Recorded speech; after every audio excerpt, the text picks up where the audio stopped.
Welcome to the Business Buyer Diaries. My name is Nathan Platter. I'm a full-time employee, and I bought a business. I did everything right, from finding the deal, handling all the due diligence on 63 opportunities, and ultimately bought a profitable gym.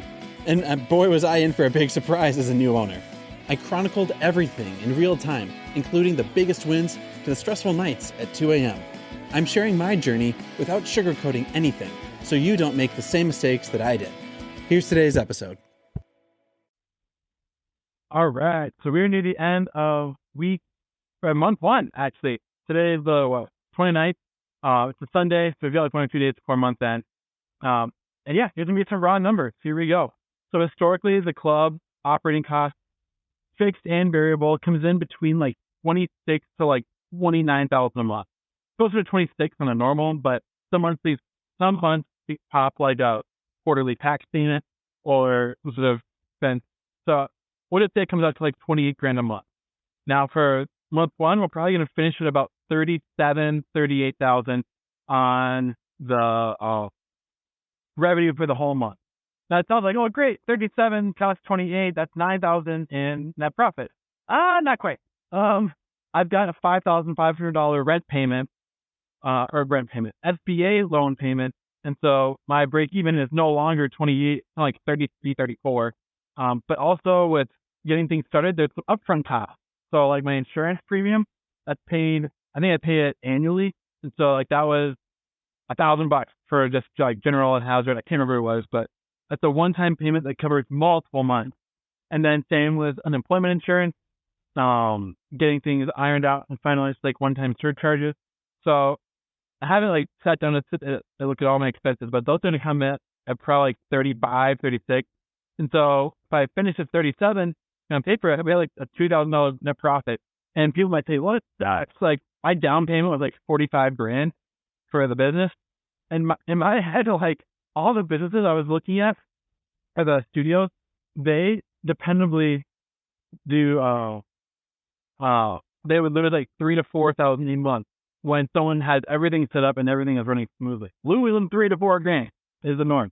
So in my head, like, breaking even or even being in the green is a win. My manager's been a little bit stressed, like saying, hey, we have no leads, we have no sales, we've maybe sold like 5 or 6 new members this month, and in a normal month we need to be selling like 15 to like replenish and retain. Guys, like we lost 7 members out of 300. That's like a 2% attrition rate. That is insanely good for industry average. For 300 members, you budget to lose 15 or 5%. We lost 7. We lost 2%. That is incredible. Now, and we sold like 18 memberships, folks that renewed or re-signed up, or brand new folks off the street that said yes to a basic ad campaign. So in my mind, this is a win. And knowing what a win looks like on month one helps keep things normal and stabilized. And so as my manager, little antsy, you owner, are we going to be okay? Is the club going to stay open? Like her heart is for this club and these members, and it's beyond anything. And so like, hey, we're doing great. I was expecting that we would lose 5 or 6 grand this month. We made like 2 or 3. Like we are crushing it. I have full confidence. This is amazing. If we lose money for 6 months, then I'll panic. But until then, like we're already like 6 months into winning already. Like we are ahead of schedule and just breathing confidence. At RV, this is part of the plan. This is part of the growing pain. Sucks. She's had to switch over 40 accounts for like different licenses and subscriptions and like LLC documents, and just defining success and having a realistic definition and cutting that in half and then being a little more negative on top of that and just realizing this is a win. This is awesome. I am stoked. My accountant says now I need to start paying myself a salary. And so like, okay.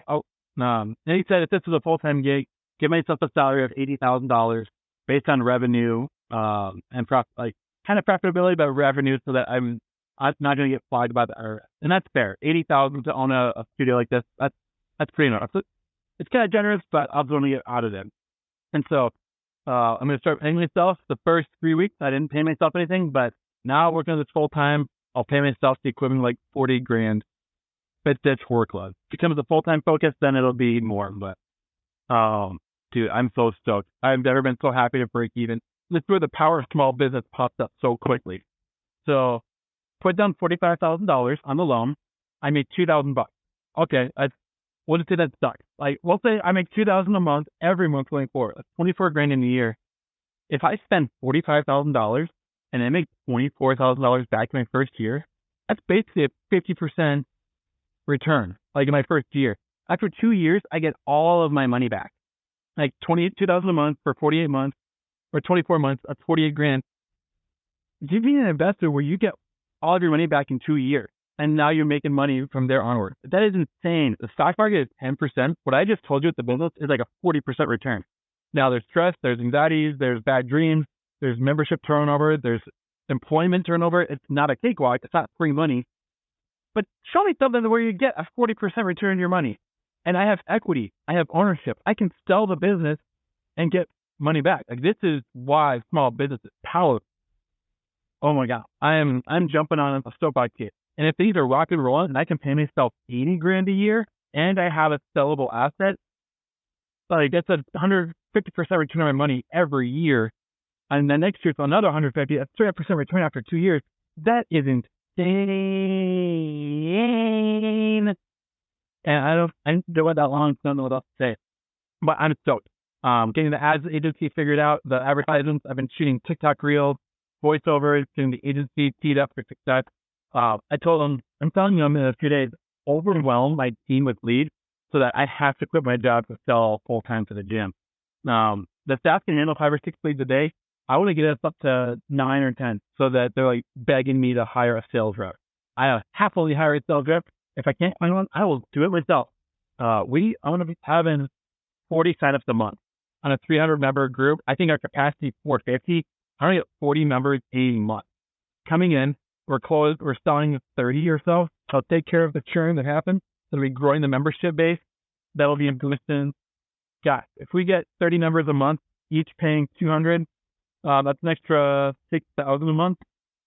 6,000. Some of those will do annual payments. So an average transaction between 1,800 and 200, 2,000. We'll say like 50-50. We'll say it's 1,000 a month. 20,000 a month. Higher revenue than what we're currently doing. This can be a full-time cash flow business. I can overpay my staff. I can give away freebies to my members. I can make this a full-time focus. I would overpay and overcompensate and be overgrateful to all my people. And I'll have too much revenue and too many gifts and freebies going on. Nothing creates energy like energy and more feeling the energy. I got to stop here because I'll keep rambling on. First month, 2 $2,000 in profit. I am over the moon excited. Let's go. Let's rock and roll. This has been another episode of the Business Buyer Diaries. Subscribe so you don't miss the next episode. I hope you're realizing that business ownership is no cakewalk. Check the podcast notes for a link to the DIY Due Diligence program, the complete list of show sponsors, and for media inquiries. Music written and composed by Wes Schrock. I'm your host, Nathan Platter. Join me again on the next one.